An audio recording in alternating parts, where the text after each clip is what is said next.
Hope you are all well. Today I'm here to teach you The Merchant of Venice, Act 3, Scene 2. We have already started. We had seen that the scene is set in Belmont, the resident of Portia. This is the third of the casket scenes where Bassanio comes to make his choice of caskets. Bassanio is anxious to try his luck immediately, but Portia implores him to be patient, for his wrong choice could separate both of them. She asks him to be patient, to tarry, to pause a day or two, so that she may keep him from possibly choosing the wrong casket. But Bassanio is very eager to make his choice at once. The lyrics of the background music warn Bassanio not to judge by the outward appearance while selecting the casket, as appearance can be deceptive. So we come here that there is a clear difference in line number 73. We find there is a clear difference between appearance and reality. Bassanio says, so may the outward shows be least themselves. Least themselves means not at all what they appear to be. The world, that is people of the world, are still deceived with ornament, that is the outward show. In law, what plea the case that is so tainted and corrupt, that is so dishonest, but being seasoned, that is covered up with a gracious voice, that is with an eloquent voice, obscures the show of evil, hides the show of evil. Second, in religion, what damned error, what great sin, but if a sober brow, that is a pious-looking man, will bless it and approve it with a text that is from Bible, it will hide the grossness, that is the vices, with fair ornament, that is with virtue. So there is no vice so simple, but, no and but makes the sentence positive. There is no vice so simple, but assumes some mark of virtue on its outward parts. So all vices covers it up with some outward appearance of virtue. How many cowards whose hearts are all as false as stairs of sand. So there are cowards whose hearts are undependable as stairs of sands. There's a simile here. Wear upon their chins the beards of Hercules and of frowning Mars. So upon their chin they have the beard of Hercules. Hercules is a god of strength in classical mythology, and Mars is the Roman god of war. Who inwardly search, those cowards, if inwardly search, have livers white as milk. The Elizabethans regarded the liver as the seat of courage. Hence, white-livered was supposed to be a coward, and a brave man's liver is said to be red with blood. Now, those coward people, they assume, they are not actually are, they assume the valor's excrement, that means outward appearance of bravery, to render themselves redoubted. To render themselves redoubted, to make them seem formidable. Third point, look on beauty, and you shall see it is purchased by weight. Weight here means money, or the artificial beauty, the cosmetics that is talked about, which people use in order to become beautiful, which therein works a miracle in nature, making them lightest that wear most of it. So those who use this artificial means becomes more attractive, more beautiful, but actually they are not, and it proves that they become the most lightest in character. So are those crisped, snaky, golden locks. Crisped means the curly, snaky means winding like a snake, and the golden locks refer to the hairs, which is in fact a wig here. Which makes such wanton gambols with the wind, which makes such lively movements in the wind upon supposed fairness, not actually fair and beautiful, but supposed to be fair. It is often known that such a wig is the dowry, is the possession of a second head. The skull that bred them is in the sepulchre. So the wig actually belongs to whom is now lying in the sepulchre, that is the tomb.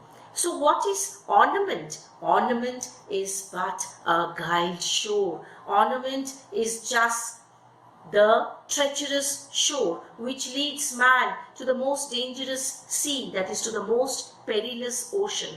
It is like the beauteous scarf, the splendid scarf that veils, that covers an Indian beauty, that is the dark face of an Indian woman. In a word, the seeming truth which cunning times put on to entrap the wisest. So external ornament is undependable, cannot be trusted. It is used by clever persons, by tricksters, to mislead, to throw dust in the eyes of the most experienced person or the sensible person. So Bassanio is wise enough. He comes to near the gold casket and says, therefore, thou gaudy gold, thou showy gold, it's a hard food for Midas. Midas is a wealthy king in Greek mythology who desired that all things which he touched should be turned into gold. His request was granted by the Greek god Dionysus, and when he touched his food, it even turned into gold. He could not eat it, so it is a hard food for Midas. And afterwards, he implored Dionysus to take his favor back, and God did it. So I will none of thee. So Bassanio is wise enough not to choose the gold casket, nor none of thee, thou pale and common drudge, the silver casket, the silver which is used by common people. Why? Because the silver coin, it is a medium of exchange between man and man. But thou mere grey lead, mere grey means dull and unattractive lead, which rather threatenest, that means frightens, and than thou dost promise. The paleness moves me, so paleness of lead attracts him more than its eloquence, more than its outward appearance. And here choose I, so he chooses the lead casket, the most dull and unattractive lead casket. And joy be the consequence. Let the outcome of this choice be joyous. So Bassanio does not judge by appearance. He is wise, he is practical, and he is not greed. He does not have a greed for wealth. Now, the casket story reaches its climax when Bassanio comes to make his choice, and definitely he makes the correct choice. He chooses the lead casket. Portia's feeling, Portia is completely overwhelmed when Bassanio chooses the right casket. How all her other passions, that is emotions, fleet to air, vanishes to the air, just as doubtful thoughts, rash embraced despair, shuddering fear, green-eyed jealousy. So these are all doubtful thoughts, feelings of doubt, rash embraced despair, rashly conceived despair means hopelessness, shuddering fear means fear that makes one tremble, and green-eyed jealousy. Jealousy is considered to be a monster having green eyes. Jealousy is personified here. Portia addresses love. O love, be moderate, allay thy ecstasy, diminish the ecstatic joy within her. In measure, rain thy joy, shower thy joy, scant the excess, diminish the excess. I feel too much, thy blessing, make it less. She feels that blessing is too much for her to bear. Make it less for fear I surfeit. She fears that she suffers from excessive joy. Bassanio comes. What find I here? He opens the leaden casket. He is shocked. He finds the portrait of fair Portia. Fair Portia's counterfeit. Counterfeit means face. What demigod, what half-divine person has come so near creation? The portrait looks very much like real Portia. Move these eyes. So he's shocked, he's wonderstruck. Are the eyes moving? Or whether riding on the balls of mind seen be in motion, whether his own eyeballs are moving. So it seems to him that Portia's eyes are also moving. So the portrait is so realistic. Here are severed lips. Severed means slightly apart. Why? By the action of a sweet breath. Severed lips parted with sugar breath.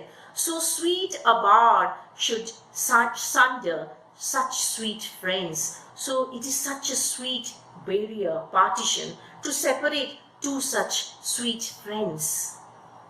Here in her hairs, now we look at the portrait, the hairs. The painter placed the spider. The painter might have worked like a spider and have woven a golden mesh to entrap the hearts of men faster than gnats in cobwebs. Just as the spider weaves a cobweb and the gnats, that is the insects, get captured towards it, so also the painter, the artist had painted a golden mesh to entrap the hearts of men, and it does faster than the gnats in the cobwebs.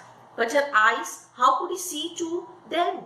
Having made one, methinks it should have the power to steal both his and leave it unfinished. So it seems that when one eye had been painted, it would have the power with its attractiveness to blind the painter, and so he could not paint the second eye, and hence the work remained unfinished. Yet look how far the substance of my praise doth wrong this shadow. So Bassanio feels that however much he praises, the extent of his words does injustice to the portrait, that is the shadow. So far, this shadow doth limp behind the substance. In the same way, the portrait falls short of the original substance, that is the beauty of real Portia.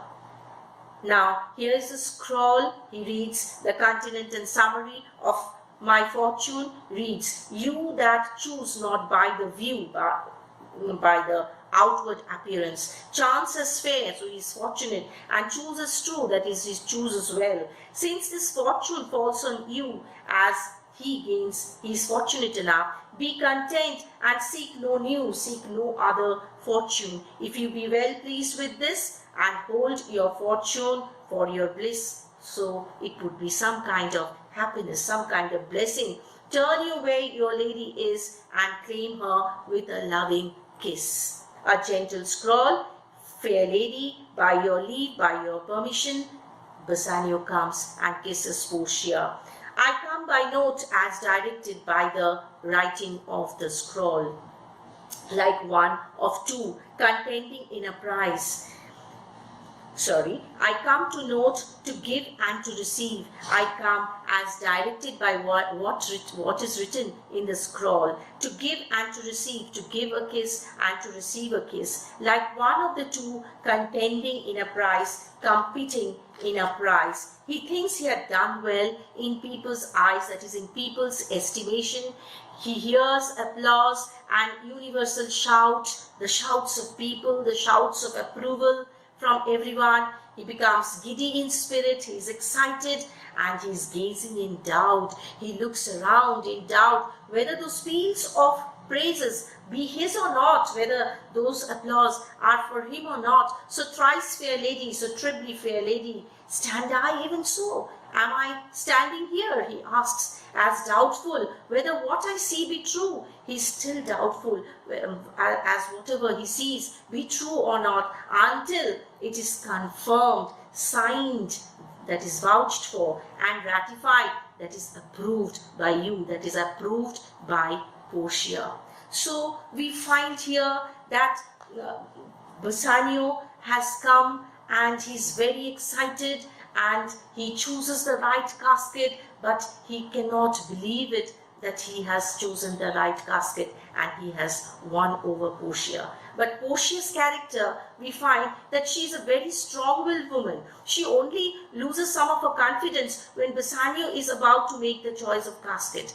She loves Bassanio, but she cannot openly admit it. She is modest, she is hesitant, she is timid, she is shy in her expression of love. So here we stop, but next day we are going to see that The merriment is interrupted by the distressing news brought by Salario about Antonio's loss at sea. The sad news leaves Bassanio very perturbed, very speechless, and he tells Portia how he is indebted to Antonio, whom he loves as his dearest friend, and how misfortune had fallen him, how Antonio is indebted to Shylock, and how Shylock is inhuman to demand from Antonio a pound of human flesh. So wait till your next class. If you have any difficulty, you can ask me. Thank you, students. Bye-bye.